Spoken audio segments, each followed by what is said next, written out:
نعتیں منقبتیں اور دو پرمغز بیان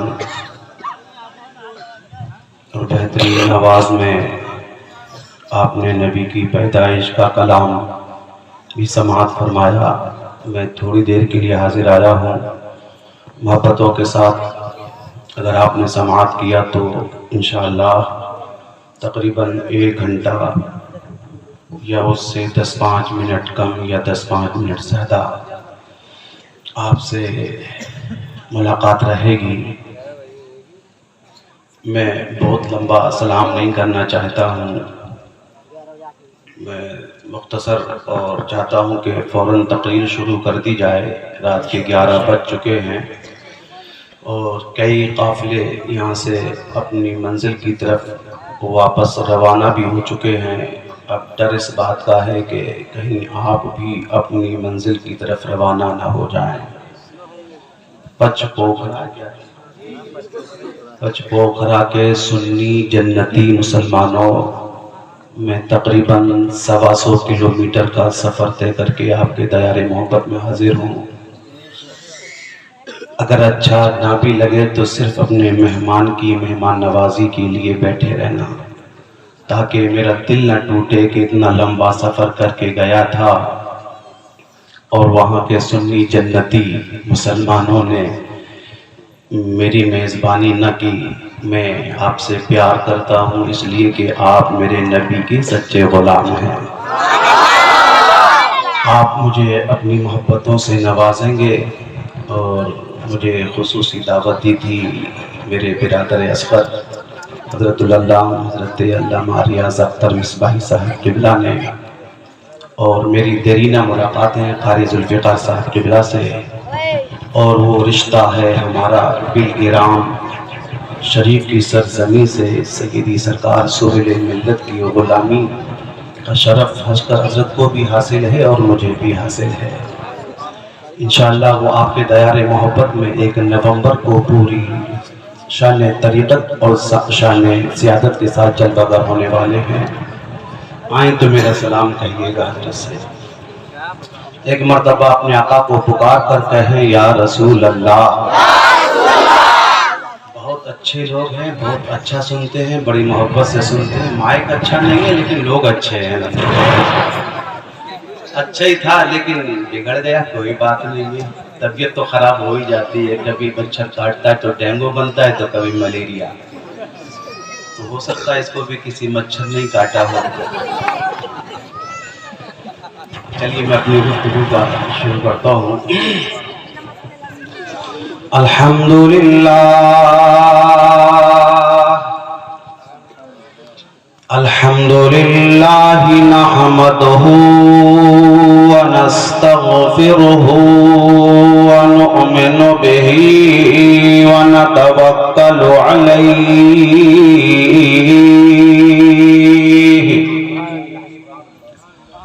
ونعوذ باللہ من شرور انفسنا ومن سیئات اعمالنا، من يهده الله فلا مضل له ومن يضلله فلا هادي له، ونشهد أن لا إله إلا الله وحده لا شريك له، أما بعد فأعوذ بالله من الشيطان الرجيم،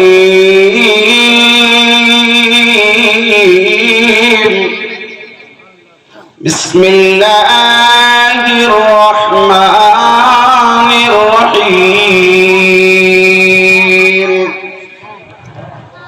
هن لباس لكم وأنتم لباس لهن، صدق الله العظيم۔ وصدق رسوله النبي الأمين المكين الكريم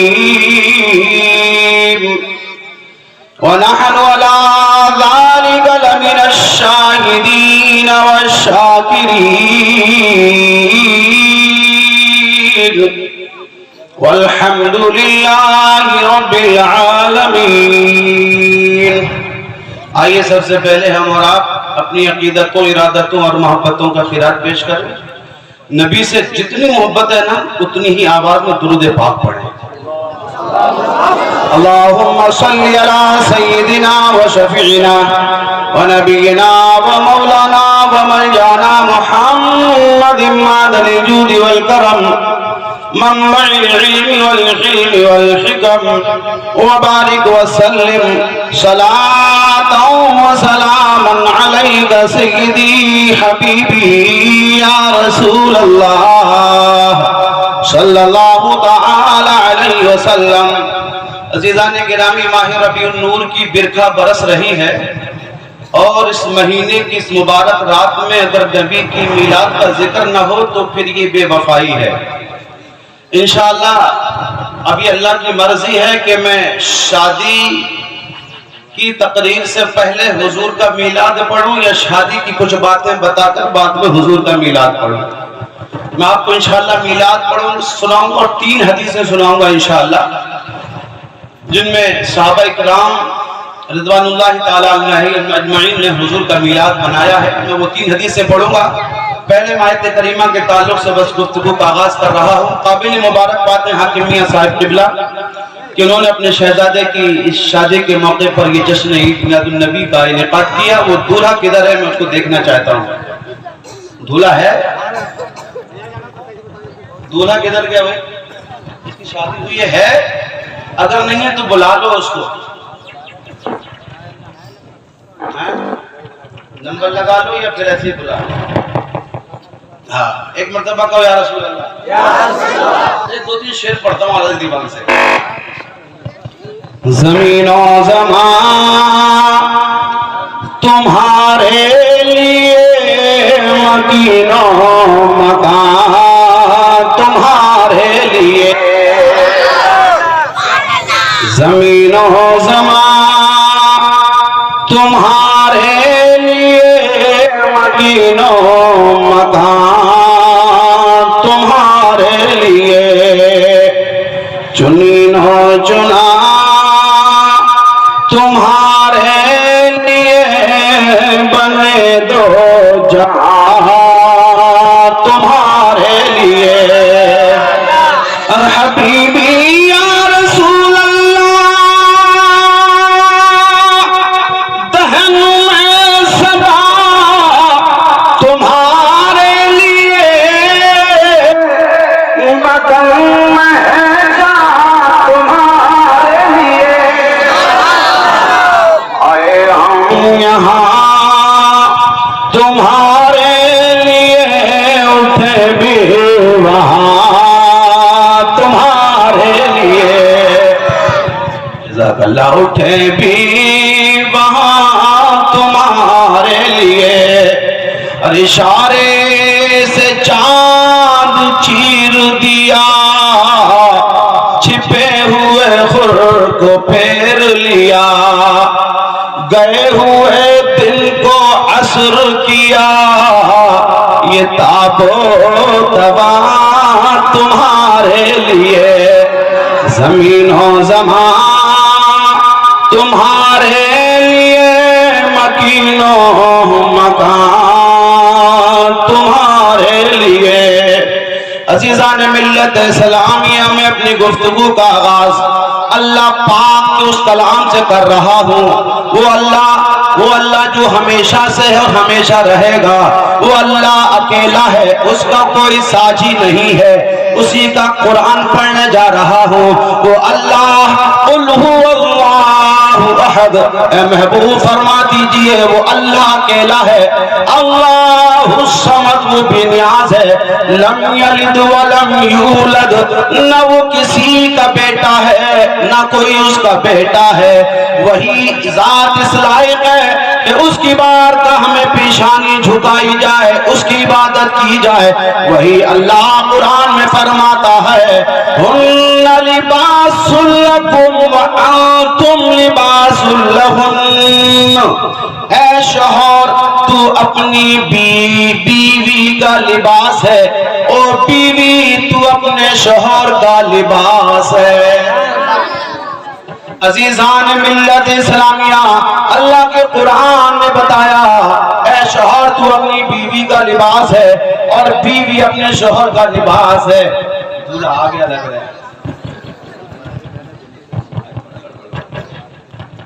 بیٹا، اگر ہماری مانو تو یہ یار امور نہیں ہوتا، تو بس ایک پہنو چاندی کی اور جیب میں رکھ لو۔ اللہ تمہاری شادی مبارک کرے۔ بہت اچھا جلسہ کیا تمہارا ابا نے، بہت اچھا کام کیا ہے۔ میرا دل چاہتا حاکم بھائی ہیں کدھر، حاکم بھائی کا دل چاہتا ہے کہ میں خود ان کا استقبال کروں۔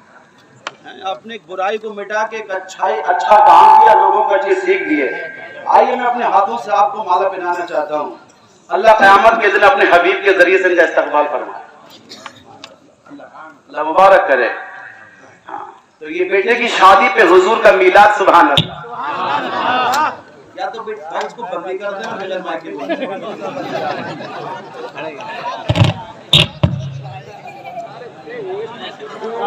یار، انہوں تو یہاں کے لوگ بڑے اچھے نا، تو ایسا موقع دے کے نکل جاتے ہیں جیسے بہت کے ہندوستان میں، لیکن اللہ کا شکر ہے پشکوگرا کے لوگ واقعی بہت اچھے ہیں۔ ہاں یہ لگا کر بولو سبحان اللہ۔ اللہ ارشاد فرماتا ہے ہن لباس لکم وانتم لباس لہن، بیوی تو اپنے شوہر کا لباس اور شوہر تو اپنے بیوی کا لباس۔ عزیزان ملت اسلامیہ، آپ بھی اپنے بدن پر لباس زیب تن کیے ہوئے ہیں، میں بھی لباس پہنے ہوا ہوں۔ مجھے نہیں معلوم آپ کے بدن پر کہاں نشان ہے، مجھے نہیں پتا آپ کے بدن پر کہاں پھڑی اور پھنسی نکلی ہے، اور آپ کو بھی نہیں خبر میرے بدن پر کہاں کہاں نشانات ہیں، اس لیے کہ میرے بدن پر لباس ہے اور لباس نے میرے سارے عیب چھپا لیے، آپ کے لباس نے آپ کے بدن کے سارے عیب چھپا لیے۔ اللہ کا قرآن فرماتا ہے اے شوہر، اگر تیری بیوی میں کوئی خامی بھی ہے تو لباس بن کے اس کی خامیوں کو چھپا لیا کر، قیامت کے دن اللہ تیری ساری خامیاں چھپا لے گا۔ عزیزان ملت اسلامیہ، اور بیوی تجھے بھی یہ حکم اللہ نے دیا کہ اگر تیرے شوہر کے اندر کوئی خرابی ہے، اگر کوئی اس کے اندر برائی ہے تو بھی لباس بن کے چھپا لے۔ لیکن عزیزان ملت اسلامیہ، یہ سچی کڑوی حقیقت ہے جو آج بیان کرنے کی ضرورت ہے۔ اللہ نہ کرے کسی میری بہن کو اپنی سسرال میں تھوڑے دکھ لگ جائیں، اپنی سسرال میں اگر اس کے من کی پوری نہ ہونے پائے، اللہ اگر من مٹاپ ہو جائے، اگر آپس میں بگڑ جائے، آپس میں اگر تو میں ہو جائے۔ عزیزان ملت اسلامیہ، ہمارے یہاں کے لوگ کہتے ہیں جب 3 یا 4 برتن اکٹھے ہوتے ہیں تو آپس میں لگتے ہیں اور بجتے ہیں، اسی طرح جب ایک گھر میں چند لوگ رہتے ہیں تو سب کے مزاج آپس میں الگ الگ ہوتے ہیں، سب کے مزاج ایک ساتھ نہیں ملتے، کسی کو کسی کے مزاج پسند نہیں آتے۔ لیکن آج اللہ اس کا برا کرے جس نے یہ موبائل بنا کے گھر برباد کرا دیے۔ میرے بھائیوں، پہلے کا زمانہ ہوتا اگر گھر میں بگاڑ بھی ہو جاتا وہ اپنے گھر شکایت کرنے کی سوچا کرتی، لیکن خط لکھنے سے پہلے غصہ ٹھنڈا ہو جاتا تھا، غصہ ٹھنڈا ہو جاتا، کہتی بھیجو لعنت، یہ تو ہوتا ہی رہتا ہے، یہ تو ہوتا ہی رہتا ہے۔ لیکن اب ایک سیکنڈ کی بھی دیر نہیں لگتی، اٹھایا موبائل، کر دیا فون، ابا میری خیریت لے آ کے کس گھر میں بیاہ دیا تو نے، اس کے پاس تو میری خواہش کے سارے جنازے نکال دیے، اس نے تو ایک بھی تمنا پوری نہ کی، کتنا جہیز لے کر کے آئی میں، لیکن کبھی گھمانے نہ لے گیا، کبھی پکنک پہ نہ لے گیا، ساس کے تانے سنے نہیں جاتے۔ عزیزان ملت اسلامیہ، یہ میں آنکھ دیکھی بتا رہا ہوں، جب یہ بات کا فون گھر پہنچتا ہے تو ماں بھی شوہر کے فون پہ بغل سے کان لگا کے سنتی ہے، بیٹی کا فون آیا، کوئی شکایت تو نہیں کر رہی ہے، کوئی شکایت تو نہیں کر رہی ہے۔ عزیزان ملت اسلامیہ، ماں فوراً ہاتھ سے فون لیتی ابا کے، کہتی بیٹی دب کے نہیں رہنا، تو کسی ایرا غیرہ کی بیٹی نہیں ہے، تجھے ہم نے جہیز دے کے ودا کرا ہے۔ میں ایسی ماں کو اپنی زبان میں ڈائن کہتا ہوں، میں ایسی ماں کو گھر بگاڑنے والی ماں کہتا ہوں۔ میرے بھائیو، اگر اس ماں کو اپنی بیٹی سے پیار ہوتا، بیٹی کے گھر سے پیار ہوتا، تو کبھی بیٹی کو نہ چڑھاتی، بلکہ کہتی میرے لال تجھے کتنی بھی دکھ آ جائے، کتنی بھی پریشانی آ جائے، لیکن بیٹی اپنی ماں کی ایک بات کان کھول کر کے سن لے، تو میرے گھر سے سرخ جوڑا پہن کے گئی ہے، بیٹی اس گھر سے آنا ہے تو سفید کفن میں واپس آنا۔ سمجھ آ رہی ہے؟ میں اس لیے سنا رہا ہوں، میری بہنیں سن رہی ہیں وہاں سے بھی اور یہاں سے بھی۔ عزیزان ملت اسلامیہ، اگر یہ سبق پڑھایا ہوتا ماں نے تو بیٹی کا گھر کبھی نہیں بگڑتا، بیٹی کا گھر کبھی نہیں بگڑتا، لیکن سبق الٹے ہی پڑھائے جا رہے ہیں میرے بھائیوں۔ اللہ اکبر، اللہ اکبر۔ میرا قرآن کہتا ہے ہن لباس لکم وانتم لباس لہن، میاں بیوی دونوں ایک دوسرے کے لباس ہیں، ایک دوسرے کے عیبوں کو چھپانا چاہیے۔ عزیزان ملت اسلامیہ، اللہ کے نبی صلی اللہ تعالی علیہ وسلم کے ایک صحابی ہیں جن کا نام حضرت ابو طلحہ ہے۔ حضرت ابو طلحہ بارگاہ رسالت و نبوت میں حاضر تھے، آقا کی بارگاہ میں مہمان آیا، عرض کیا فداک امی و ابی یا رسول اللہ، یہ مہمان مجھے دے دیجئے، اس کی خدمت میں کروں گا، اپنے گھر لے جاؤں گا، اس کو کھانا پیٹ بھر کے کھلاؤں گا۔ میرے مصطفیٰ کریم صلی اللہ تعالی علیہ وسلم نے اپنی بارگاہ کا مہمان حضرت ابو طلحہ صحابی کے ساتھ فرما دیا، اپنے گھر لے کے مہمان کو آئے، اپنی بیوی ام سلیم سے فرمایا اے میری شریک حیات، میری بیوی، یہ اللہ کے رسول کی بارگاہ کا مہمان ہے، آقا کی بارگاہ کا مہمان ہے، کھانا کھلانا ہے۔ بیوی نے کہا میرے سرتاج، میرے سرتاج، ہمارے گھر میں کھانے کو صرف اتنا ہے کہ ایک بندہ پیٹ بھر کے کھا سکتا ہے، تھوڑا سا جو کا آٹا ہے، تھوڑا سا سالن ہے، اس کے سوا ہمارے گھر میں کچھ نہیں ہے، ہم کہاں سے کھلائیں گے مہمان کو؟ یہ بچے بھی ہیں، آپ بھی ہیں، میں بھی ہوں، لیکن کھانا اتنا کہ ایک بندے کا پیٹ بھر سکے۔ حضرت ابو طلحہ کہتے ہیں میرے چہرے کا رنگ بدل گیا، میری پیشانی پہ پسینہ آ گیا، زمین قدموں کے تلے سے کھسکنے لگی، آج میری غربت رسوا ہو جائے گی، آج میں رسوا ہو جاؤں گا، آج میری غربت کی پول کھل جائے گی۔ لیکن حضرت ام سلیم جو آپ کی بیوی ہے فوراً آپ کے چہرے کو پڑھتی ہے، کہتی ہے میرے سرتاج، میرے سرتاج ابو طلحہ، تجھے گھبرانے کی ضرورت نہیں، عزت کا مالک اللہ ہے، ذلت کا مالک اللہ ہے، اللہ نے ہمیں عقل سلیم دی ہے۔ میرے سرتاج، ہم نے قرآن پڑھا ہے، میں آپ کی عزت کو کبھی رسوا ہونے نہیں دوں گی، میرے سرتاج، میں آپ کی عزت کا جنازہ نکلنے نہیں دوں گی۔ بتا میری بیوی پھر عزت کیسے بچے گی؟ ہمارے گھر میں ہے ہی اتنا کہ ایک بندہ کھا سکے، ہمیں بچوں کو بھی تو کھلانا ہے، ہمیں خود بھی کھانا ہے، تجھے بھی کھانا ہے۔ کہنے لگی میرے سرتاج، تیری عزت کے لیے یہ تو ایک دل کی بھوک ہے، اگر ایک ہفتے کی بھوک کی بات ہو تو بھی میں برداشت کر سکتی ہوں۔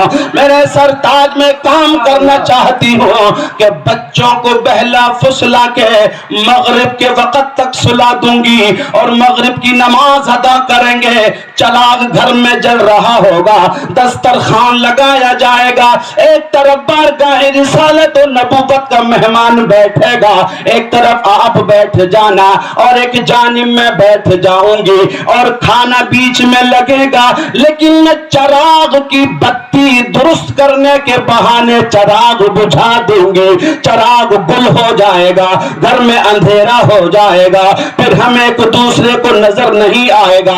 میرے سرتاج ایک کام کرنا، ہاتھ بھی چلانا منہ بھی چلانا، میں بھی ہاتھ چلاؤں گی منہ چلاؤں گی، لیکن لقمہ ایک نہ کھاؤں گی، آپ بھی لقمہ ایک نہ کھانا۔ میرے آقا کی بارگاہ کا مہمان پیٹ بھر کے کھانا کھائے گا اور ہماری عزت بچ جائے گی۔ عزیزان ملت اسلامیہ، ہن لباس لکم وانتم لباس لہن، حضرت ام سلیم